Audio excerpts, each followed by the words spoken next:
Alors, reprenons les connaissances. Alors j'avais dit que je ferais une vidéo sur la fraternité blanche, puisque c'est comme ça qu'on s'intitule, soi-disant. Donc voilà, alors la fraternité blanche, c'est quoi? En fait, c'est un petit groupuscule d'individus qui, pendant l'histoire de l'humanité, en fait, c'est toujours appelé genre la fraternité blanche. Ça n'a pas commencé en Atlantide, puisque à l'Atlantide, en fait, c'est la source de la fraternité blanche, les jardiniers de la Terre. Mais première trace de la fraternité blanche, certainement, c'est plutôt du côté des druides. Donc les druides commencent à essayer d'éduquer le monde, quand vraiment, là, c'est...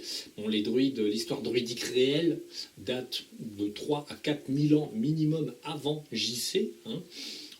Ils se promènent un petit peu. En fait, c'est la connaissance simple, fonction de la nature et des choses comme ça. Et ensuite, on entend parler des druides jusqu'à son extinction totale par les Romains, qui voulaient absolument éliminer le pouvoir des druides, puisqu'en fait, c'était le pouvoir de la lumière. Donc voilà, donc dans les druides, bien sûr, il y avait les grands druides, petits druides, moyens druides, druidesses, hein, qui étaient sur toute l'étagère aussi. Il y avait des druides et des druidesses. C'est pour ça qu'on a tué les sorcières, parce qu'on n'avait pas compris que les druides, il y avait des druidesses. Donc voilà, les femmes et les hommes, à l'époque des druides, c'était la même chose. C'était pas comme aujourd'hui. Donc la fraternité blanche, en fait, existe pendant la période druidique, qui dure au moins 4000 ans. Pas au niveau de l'histoire officielle, mais moi, je peux vous dire que ça a duré bien 4000 ans. Donc là, elle est présente. C'est simplement le haut du panier des druides, en fait, des jardiniers de la Terre réincarnés, tout simplement. Ensuite, on a la fraternité blanche qui intervient, on peut la voir du côté de Yeshua ben Joseph, c'est-à-dire les Esséniens. Là, on a quelques jardiniers de la Terre qui sont incarnés autour de Yeshua ben Joseph, avant qu'il devienne Christ. Il y a une très grande différence. Ça, je referai une vidéo précise sur lui. Donc en fait, la fraternité blanche est là, en petit nombre, chez les Esséniens, et ensuite, elle se manifeste un petit peu plus chez les Cathares.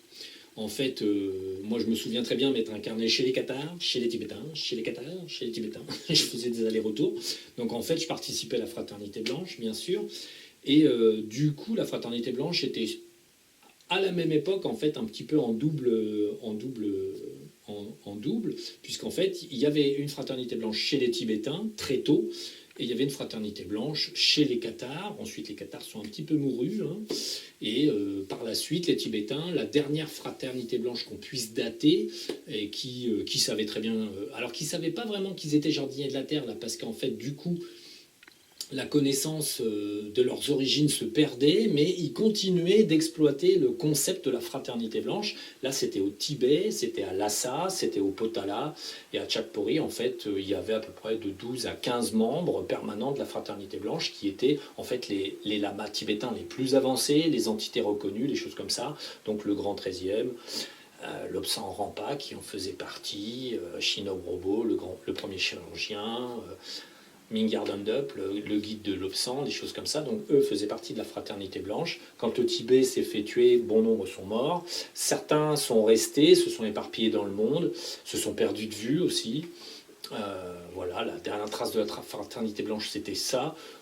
En fait, la fraternité blanche, c'est la présence de la connaissance à travers les jardiniers de la Terre, quand même contingentée évidemment par ce que veut la source.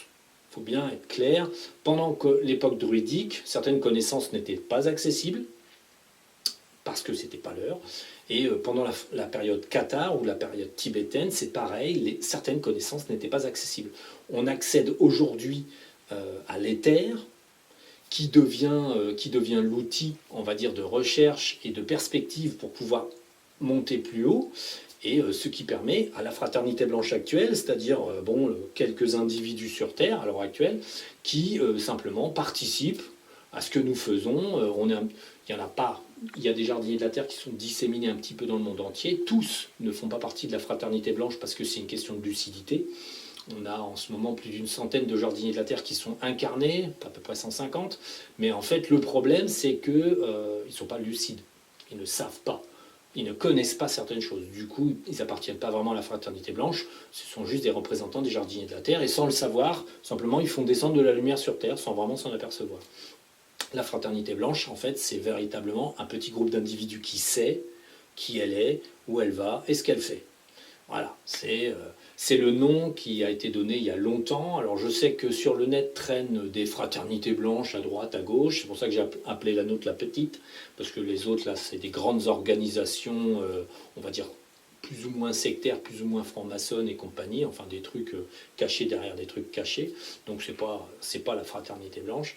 La véritable fraternité blanche, c'est nous. Bon, ça veut tout et rien dire à la fois, dans le sens où nous, jardiniers de la Terre, en fait, le seul truc qu'on est venu faire, c'est notre travail, c'est-à-dire éclairer, alimenter la connaissance, parce qu'en fait, la connaissance ne cesse de progresser.